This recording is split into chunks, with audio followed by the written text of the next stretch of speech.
warahmatullahi wabarakatuh. Halo sahabat warta dimanapun kalian berada. Selamat datang di program podcast Sosok Inspiratif. Pada podcast perdana kali ini, kita akan berbincang dengan sosok perempuan yang tidak hanya inspiratif, tetapi juga perempuan sebagai bukti nyata bahwa perempuan Ahmadiyah bisa berkontribusi untuk bangsa dan negara. Nah, untuk sosok kali ini, kita akan berkenalan langsung nanti dengan Teh Aulia Fauziah, di mana beliau adalah seorang lajnah Imailah Indonesia dan juga seorang ibu serta seorang guru bahasa Indonesia di Kuningan, Jawa Barat yang pernah mengikuti kompetisi internasional di Jepang. Wah, di Jepang nih ya, sahabat warta, di mana kompetisi ini membahas tentang pembangunan berkelanjutan atau SDGs. Nama kompetisinya adalah World Peace and Innovation Speak Up, di mana Teh Aul memberikan gagasan penting terkait dengan perdamaian dan juga inovasi dalam bidang pendidikan, terutama terinspirasi dari Ki Hajar Dewantara. Tidak hanya itu, Teh Aul juga mengikuti kompetisi kelompok, di mana pada saat itu Teh Aul merancang sebuah program perdamaian untuk isu Korea Utara dan Korea Selatan nih teman-teman ya. Dan katanya untuk rancangan program ini terinspirasi dari kegiatan live-in di Manislor dan Pelita di Cirebon. Coba nanti kita tanya-tanya sebetulnya apa sih yang menjadi inspirasi Teh Aul sebagai seorang ibu, sebagai seorang lajnah dan juga guru bisa ikut ajang kompetisi internasional seperti ini.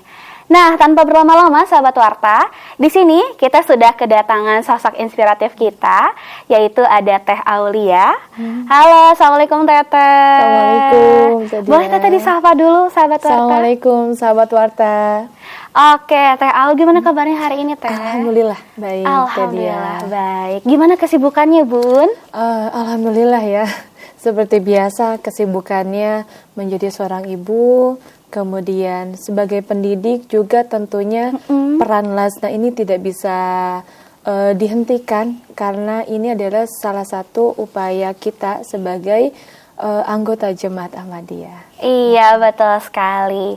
Oke, sahabat warta, pasti kan teman-teman tuh kepo nih Teh Aul. Kok bisa ya Teh Aul ikutan ajang internasional atau kompetisi internasional ke Jepang?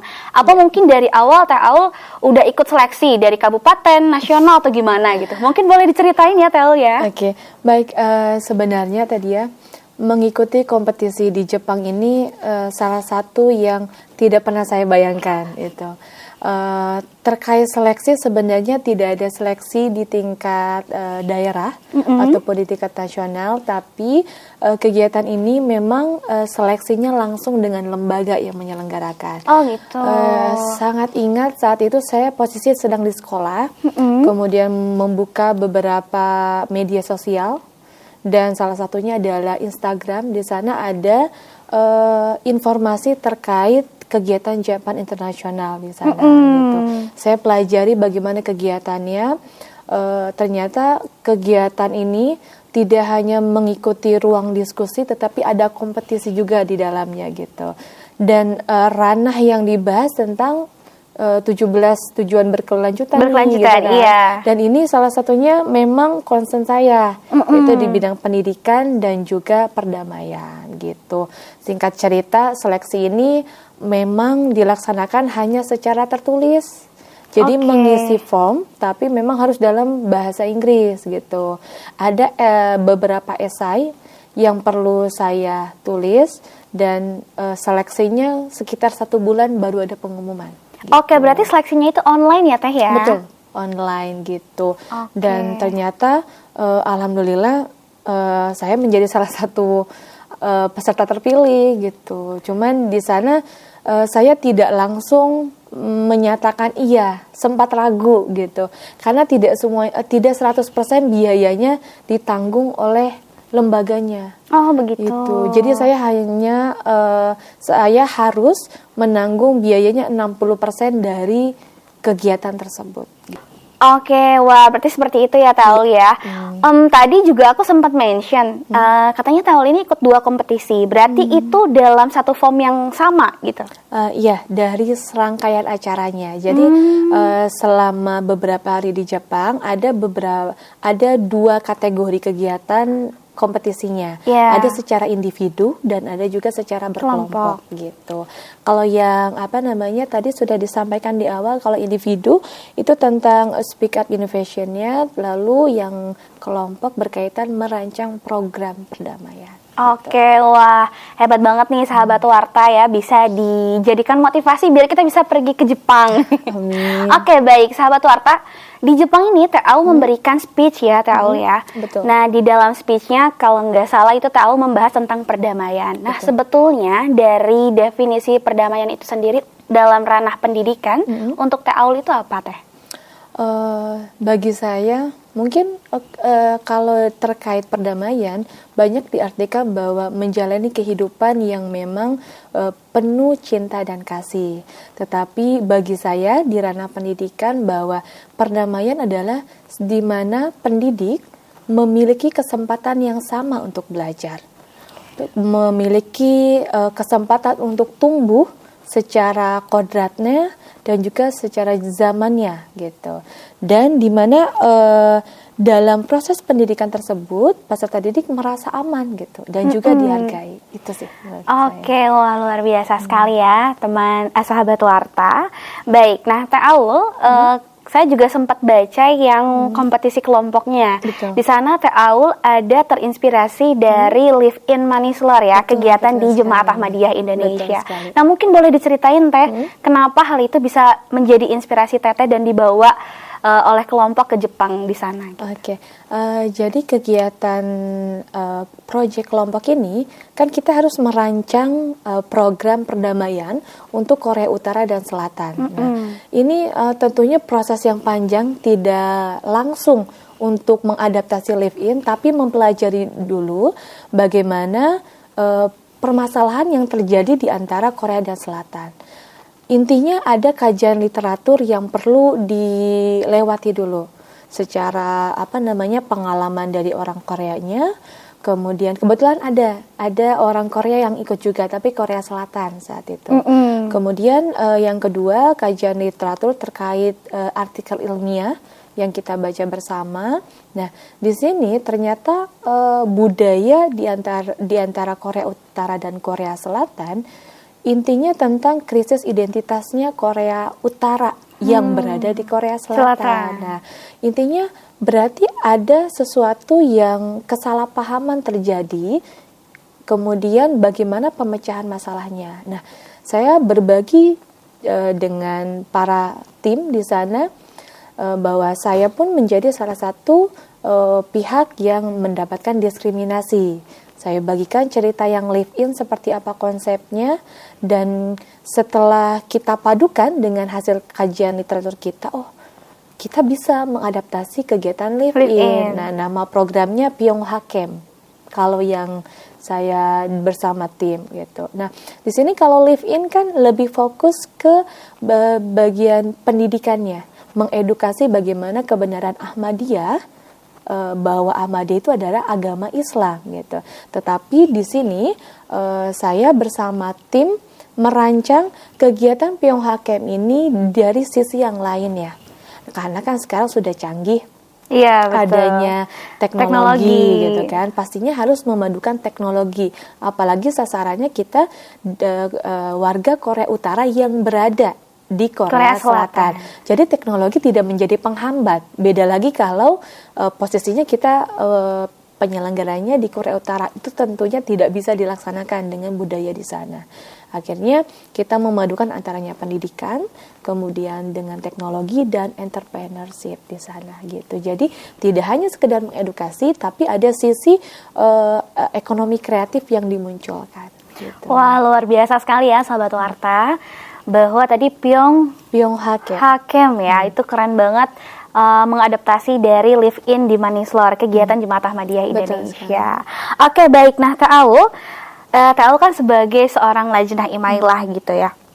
Sebenarnya bagaimana sih menyeimbangkan peran Teh Aul sebagai pendidik atau seorang guru, juga sebagai seorang ibu, dan peserta kompetisi internasional gitu. Gimana caranya Teh Aul menyeimbangkan ketiga hal itu? Iya. Tentunya perjalanan ini tidak mudah karena menjalankan beberapa peran dalam kegiatan ini dukungan keluarga pastinya pasti ada gitu. Kemudian ada satu yang mendasari saya bahwa kenapa saya bisa bergerak sampai sejauh ini, yaitu janji LI yang selalu melekat gitu. Bahwa peran saya sebagai Lesna Imailah harus berani mengorbankan ya, yang pertama jiwa, harta, waktu dan anak-anak gitu. Nah, di sini kalau udah ngomongin keluarga agak sensitif ya. Iya betul. Tentunya karena saya sudah berkeluarga, tentunya restu dari suami harus yang utama. Kemudian apalagi saya harus meninggalkan anak saya beberapa hari, dan tentunya dukungan dari keluarga besar itu menjadi faktor saya bisa bergerak sejauh ini. Kemudian tidak lepas juga dukungan dari pihak sekolah. Alhamdulillah saya juga mendapat dukungan dari Kepala Dinas Pendidikan Kabupaten Kuningan, dan di sini saya tidak pernah menutup identitas saya sebagai Ahmadiyah. Jadi dari pihak sekolah, dari pihak Dinas Pendidikan sudah tahu bahwa saya itu orang Ahmadiyah gitu. Jadi alhamdulillah bagi saya tentunya ini karunia, semata-mata karunia dari Allah Ta'ala, bukan jeripaya saya seutuhnya gitu sih. Baik, wah luar biasa sekali Teh Aul, sahabat Warta. Ternyata dengan keterbukaan identitas diri sebagai seorang lajnah, itu juga membuka banyak peluang ya Teh ya. Betul. Berarti jangan takut lagi nih sahabat Warta untuk mengakui bahwa kita adalah seorang Ahmadi. Betul. Karena dari manapun penerimaan itu ketika hatinya bersih dan tulus, orang akan mengerti dan orang akan paham bagaimana kita hidup sebagai sesama manusia dan sebagainya. Oke. Teh Aul, saya izin masuk juga sedikit. Tadi sempat menyinggung tentang perempuan, di mana kita tahu bahwa masih ada stigmatisasi bahwa perempuan itu kodratnya di rumah aja gitu ya Teh ya. Nah, untuk Teh Aul sendiri kenapa kok bisa mengambil keputusan yang sangat besar untuk mengikuti kompetisi internasional di Jepang, jauh-jauh ke Jepang gitu ya. Padahal kan di Indonesia juga mungkin banyak yang notabene Teh Aul kan sudah punya anak, sudah berkeluarga. Kenapa bisa mengambil keputusan yang begitu besar? Ya, baik. Terkait stigma perempuan yang harus di rumah, sebenarnya saya tidak tidak menolak juga, tapi memang betul peran wanita di rumah itu memang sangat penting gitu. Tapi yang saya pahami, kenapa wanita ini harus di rumah, tentunya harus menjadi tarbiyah bagi anak-anaknya gitu. Karena dengan tarbiyah kita bisa melahirkan generasi yang berakhlak mulia gitu. Tetapi saya memiliki keyakinan bahwa perempuan ya, sebagaimana dijelaskan di Jamaat Ahmadiyah, bahwa peran seorang lasna tidak hanya menjadi seorang tarbiyah, tetapi kita harus menjadi seorang daiyah gitu. Menyampaikan bagaimana kebenaran Islam Ahmadiyah yang sebenarnya. Nah, di sini tentunya pergerakan saya di luar tidak hanya sebatas mengikuti kompetisi Teh gitu. Saya ingin menambah pendidikan saya, keilmuan dan wawasan saya di luar sana. Kenapa harus jauh-jauh ke Jepang? Nah, pertanyaannya sebenarnya saya tidak punya rencana tidak punya rencana untuk pergi ke Jepang gitu. Hanya saja mungkin karunia yang tidak pernah saya sangka ada kesempatan untuk pergi ke Jepang, alhamdulillah. Nah, di sini ternyata pergerakan saya ke Jepang ini karena niatnya dari rumah untuk menambah ilmu, wawasan dan juga untuk bertabligh gitu. Jadi peran saya di Jepang ya apa yang saya niatkan saya lakukan di sana. Nah, alhamdulillah kalau ilmu dan wawasan tentunya alhamdulillah saya dapat. Nah, tablighnya di sini gitu. Tidak hanya sekedar untuk bagaimana menyampaikan tentang Ahmadiyah, tapi memang sempat disampaikan bahwa tabligh atau raptah yang paling ampuh adalah dengan akhlak. Sampai pulang dari Jepang, saya tidak pernah menyangka, saya dikontak oleh teman saya dari Jogja, salah satu peserta. Di sana saya sempat berkomunikasi. Beliau menyampaikan, Teh Aul, apa tipsnya menjadi seorang perempuan yang taat dengan agama? Wah, kata saya, maksudnya taat dengan agama gimana gitu kan? Kayaknya Teh Aul tuh kayak menjalankan sholatnya, alhamdulillah di Jepang nggak pernah ketinggalan. Terus kayaknya tingkah laku Teh Aul juga seperti ini, seperti itu. Kata saya, apa ya tipsnya gitu? Maksudnya sebenarnya saya sampaikan semua itu karena pendidikan saya sejak kecil di bawah naungan organisasi Islam Ahmadiyah.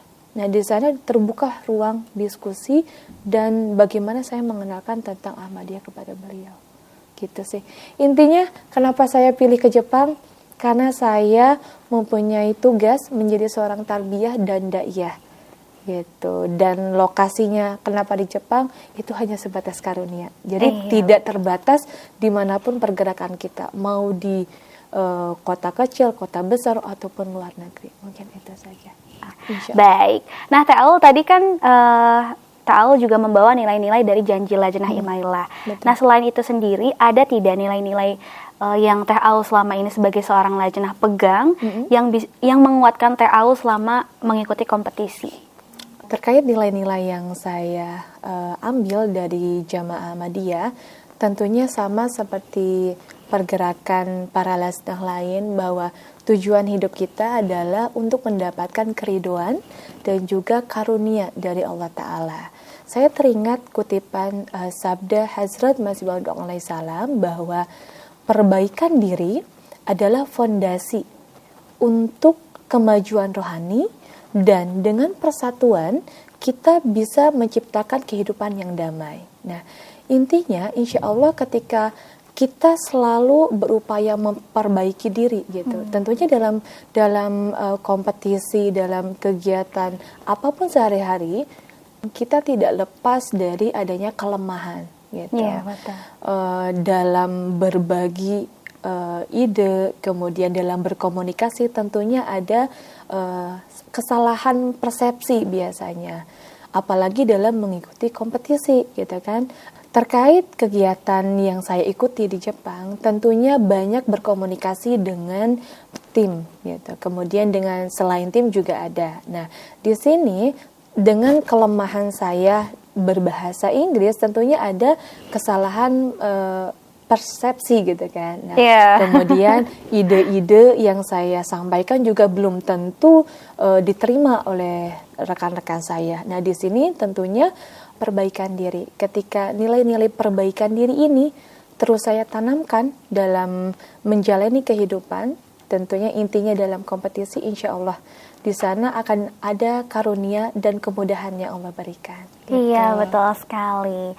Sahabat Warta, betul sekali apa yang disampaikan oleh Teh Aul, di mana kita sebagai seorang lajnah dituntut dan harus ya Teh untuk memperbaiki diri setiap harinya. Betul. Dan perbaikan diri inilah yang kita bawa kemanapun kita berada. Betul, begitu. Baik, nah Teh Aul juga mungkin sahabat Warta kepo juga nih, gimana sih sebenarnya Teh Aul cara membagi waktu dari tanggung jawab sebagai seorang ibu, seorang guru, juga seorang lajnah dalam mengikuti kompetisi ini gitu. Apa sih rahasia pembagian waktunya? Terkait manajemen waktu, tentunya semua orang sudah tahu bagaimana strategi yang bagus sepertinya ya. Karena pada dasarnya saya pun masih belajar untuk manajemen waktu. Tapi satu pembelajaran dari proses hidup ini, saya mendapatkan pembelajaran dari suami bahwa mengkomunikasikan apa yang direncanakan itu sangat penting. Karena tanpa komunikasi, apa yang kita rencanakan tentunya tidak bisa terlaksana dengan lancar gitu. Dan misal saya ada kegiatan kompetisi ini gitu kan, tentunya saya komunikasikan apa tujuannya ikut kegiatan ini, bagaimana urgensinya, bagaimana nanti untuk tanggung jawab saya sebagai pendidik dan juga sebagai ibu maksudnya gitu ya, bagaimana peran saya sebagai ibu rumah tangga, sebagai pendidik, kemudian juga bagaimana peran saya sebagai anak juga menjadi kunci juga gitu kan, karena nanti pada akhirnya saya akan melibatkan peran dari orang tua gitu. Bagaimana saya bisa menjelaskan kepada orang tua bahwa memang apa yang saya ikuti memang bisa memberikan manfaat, tidak hanya untuk saya sendiri, tapi untuk kehidupan berkelanjutan ke depannya, untuk kegiatan pendidikan saya di sekolah, dan juga untuk mengenalkan di sini ada misi saya, kemanapun saya pergi, maka di sana saya harus tablik. Nah gitu. Jadi saya tidak hanya sekedar berangkat, tapi saya membawa misi untuk belajar, menambah ilmu, dan juga untuk bertablik. Jadi tentu dalam manajemen waktu dan peran saya ini harus dijelaskan dengan benar gitu. Mungkin itu saja. Iya, betul sekali sahabat Warta. Jadi komunikasi di sini menjadi hal yang sangat penting dan kunci ya Teh ya. Dimana ketika kita punya planning apapun, ketika tidak bisa dikomunikasikan dengan baik, itu akan berantakan juga akhirnya. Baik, nah Teh Aul, dari 2 kompetisi yang tadi Teh Aul sudah ceritakan sama sahabat Warta juga, sebetulnya apa sih pelajaran berharga yang Teh Aul ambil dari sana? Ya, pembelajaran yang sangat berharga tentunya bagaimana saya, pertama yang paling berkesan itu ketika saya membagikan bagaimana pengalaman saya di Indonesia, tentunya menjadi salah satu pihak yang pernah mendapatkan diskriminasi. Nah, di sini ternyata saya bisa duduk bersama dengan para delegasi di beberapa negara. Nah, bagaimana kita merancang strategi perdamaian yang perlu kita ciptakan di dalam kehidupan sehari-hari gitu. Kemudian ternyata di sana saya pikir yang menjadi seorang guru itu hanya saya saja. Ternyata ada dari negara lain, misal Filipina, kemudian ada juga yang dari Brazil. Nah, di sana mendapatkan sudut pandang yang baru gitu. Jadi ternyata kalau di Indonesia kegiatan pembelajaran berbasis proyek ini sedang digaungkan. Kalau di luar negeri ternyata mendukung sekali, karena kan saya menjelaskan tentang program Pimda Nyawa, adanya kolaborasi antara pihak dinas pendidikan dengan pihak sekolah dan juga stakeholder yang ada gitu kan.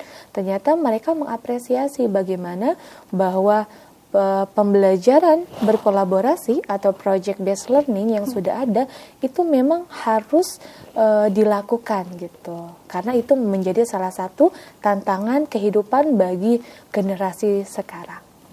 Wah, luar biasa sekali ya Teh Aul. Oke, baik sahabat Warta, mungkin ini ada pertanyaan yang berhubungan dengan Jemaat Ahmadiyah Indonesia. Seperti yang kita ketahui sendiri Teh Aul, di Jemaat Ahmadiyah Indonesia ini memiliki beberapa yayasan pendidikan ya Teh Aul. Dan banyak sekali pendidik-pendidik ataupun aktivis yang bergerak dalam bidang perdamaian dan juga pendidikan. Nah, sebetulnya Teh Aul, apa sih harapan Teh Aul dalam hal pendidikan dan juga perdamaian untuk kemajuan di Jemaat Ahmadiyah itu sendiri? Ada nggak harapan besar yang ingin dicapai atau diwujudkan gitu?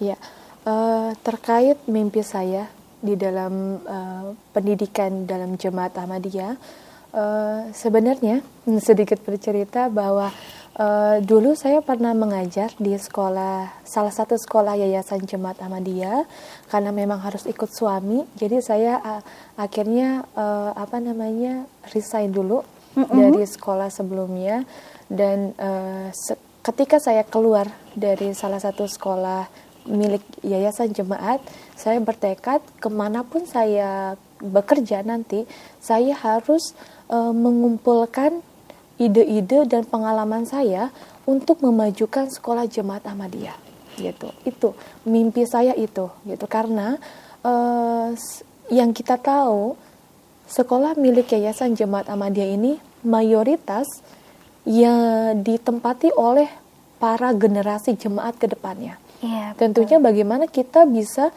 menciptakan generasi yang luar biasa hebat. Tentunya bukan hebat dalam hal duniawi saja, tapi bagaimana akhlaknya gitu. Nah, di sini saya pergerakan saya selama ini saya pernah kerja di 2 tempat sebelumnya. Ya. Saya catat semua bagaimana program sekolah di sana, bagaimana inovasi-inovasi yang bisa tercipta, bagaimana pendidikan yang seharusnya, sampai saya ikut, alhamdulillah punya kesempatan untuk mengikuti guru penggerak di Kabupaten Kuningan, dan saya punya karunia lagi untuk kembali ke cabang yang dulu saya tinggal. Dan saya mempunyai mimpi untuk saya harus bergerak menciptakan pendidikan yang memang menghantarkan para generasi jemaat ini belajar sesuai kodratnya dan zamannya. Nah dari situ memang mungkin belum karunianya untuk bisa langsung bergerak, tapi mudah-mudahan kedepannya saya memiliki kesempatan untuk bisa bergerak bersama. Kalau tidak bergerak bersama kan mungkin akan sulit. Untuk. Nah, jadi mudah-mudahan kedepannya saya mendapatkan karunia untuk bergerak bersama dengan para pendidik yang berkhidmat, tentunya berkhidmat untuk jemaat Ahmadiyah.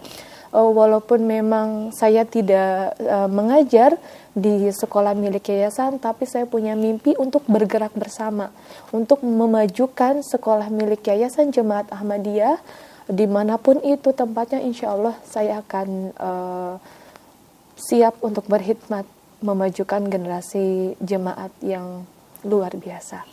Masya Allah, sungguh mulia sekali impian dan harapan Teh Aul untuk kemajuan pendidikan terutama di Jemaat Ahmadiyah Indonesia.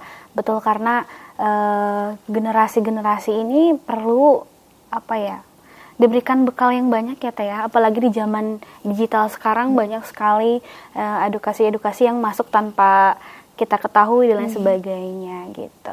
Oke Teh Aul, nah ini mungkin pertanyaan terakhir sekaligus akan menutup pada podcast kita kali ini. Saya ingin tanyakan, ada nggak pesan yang ingin Teh Aul sampaikan untuk perempuan, ya, baik itu perempuan di Indonesia ataupun perempuan Lajnah Imailah, agar tetap terus berkarya, bergerak, berinovasi, agar bisa mewujudkan perdamaian di dunia ini dan juga kemajuan dalam pendidikan. Iya, baik, tadi ya terkait pesan yang ingin disampaikan, mungkin lebih tepatnya berbagi saja ya Teh, terkait pergerakan seorang perempuan dalam menjalani kehidupan. Tentunya kita jangan pernah menyerah, terus bergerak dengan penuh kasih sayang sesuai moto Jemaat Ahmadiyah. Dan sebagai Lajnah Imailah, tentunya janji yang kita pegang harus terus ditanamkan dalam diri gitu. Tadi seperti sebagaimana yang disampaikan oleh Tedia, bahwa manajemen waktu itu menjadi kunci, dan untuk kelancaran apa yang sudah kita rencanakan, komunikasi menjadi hal yang sangat penting gitu. Dan di setiap pergerakan kita, tentunya ketika kita mengharapkan keridhaan dan karunia Allah Ta'ala, kita harus berupaya memperbaiki diri gitu. Insya Allah apa yang kita upayakan tentunya bukan kebaikan kita sendiri, tapi untuk kehidupan kita dalam beragama dan juga kehidupan di masyarakat. Oke, wah Masya Allah sekali. Jadi saya belajar banyak nih ya kalau sama Teh Aul tentang bagaimana kita sebagai seorang perempuan harus terlibat aktif dalam berkontribusi untuk perdamaian, juga dalam dunia pendidikan, terutama dalam kemajuan bangsa dan negara. Wah, Masya Allah. Terima kasih Teh Aul. Wah, keren banget. Semoga Teh Aul sehat selalu. Amin. Allahumma amin. Terima kasih sudah hadir dalam episode pertama kali ini. Semoga perjalanan dan dedikasi Teh Aul selama ini bisa menginspirasi kita semua untuk terus berkontribusi bagi bangsa dan juga negara, ya. Karena tadi saya sedikit meng-highlight bahwa tindakan yang kita lakukan sekecil apapun, baik itu untuk kemajuan pendidikan ataupun memperkuat perdamaian, itu akan berdampak besar untuk masa depan kita nanti. Begitu ya. Mari terus bergerak dan berkarya untuk menjadi agen perubahan positif lainnya ya. Tidak hanya dalam bidang pendidikan ya Teh Aul ya, atau dalam perdamaian, tapi apapun jadilah sesuatu yang positif ya Teh ya. Betul, setuju sekali tadi ya. Baik, sahabat Warta, Demikian kisah inspiratif dari Teh Aulia Fauzia, di mana seorang perempuan Ahmadiyah atau Lajnah yang membuktikan bahwa peran seorang ibu, peran seorang pendidik, dan seorang Lajnah Imailah bisa berjalan seiringan dalam membentuk perdamaian dan juga kemajuan pendidikan di bangsa kita, di bangsa Indonesia. Ya baik, semoga kisah ini bisa memotivasi kita semuanya. Sampai bertemu lagi di episode berikutnya. Mari berperan aktif menjadi Lajnah cerdas dan Lajnah kreatif.